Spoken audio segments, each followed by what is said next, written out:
So driving the Ascent Limited here, really like how easy it is to just drive in general.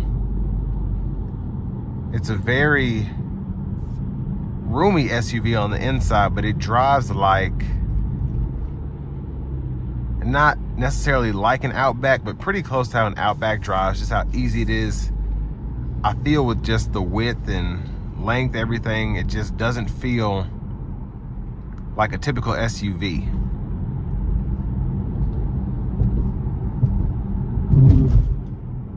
But overall, really good driving feel. I love the steering wheel, just how the steering feels in general, and just knowing that I have the all-wheel drive working for me at all times is really nice. And although the fuel mileage is not the best, I do have a turbo with this 2.4 liter, so it's not like I'm getting okay fuel economy and not enough power. I'm gonna actually test out the manual mode here.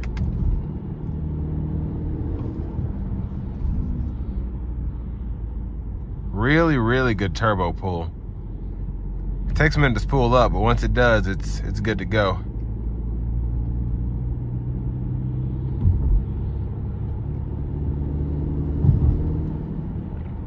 And I like that you get that kind of WRX feel.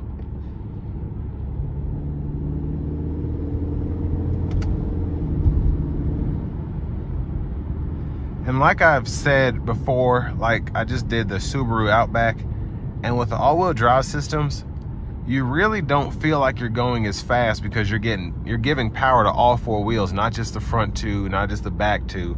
So, I mean, this thing feels even faster because I know that we have all-wheel drive and I'm still feeling the turbo pull very well.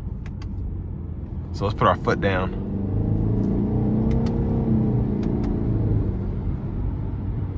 Yeah, really nice pull there.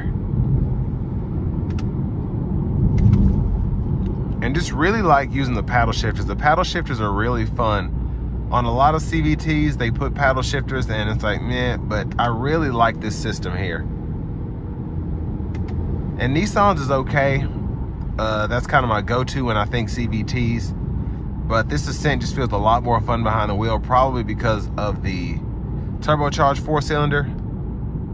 The majority of the CVT setup you get from Nissan is naturally aspirated 2 liters or the Rogue with that 1.5 liter VC turbo, which is incredible. But other than that, you really don't get that same fun experience driving with the CVT.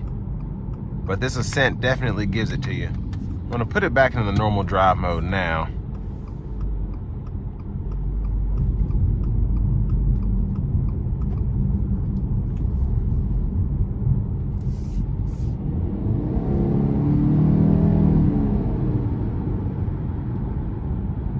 And really quick, once you get in that, the funny thing is when you get into the higher RPM range, the turbo seems to pull better there.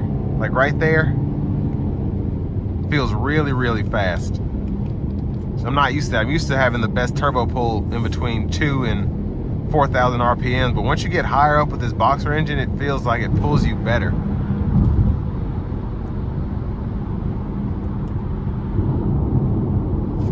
But I have the lane centering on with the adaptive cruise here. Really good system, as I said in the past, reviewing several Subarus. No difference here. And just like how easy it makes it to drive this. And even on this rougher pavement, really nice driving feel coming down the interstate, even with these bigger 20-inch wheels on here. And having the 8.6, 8.7 inches of ground clearance.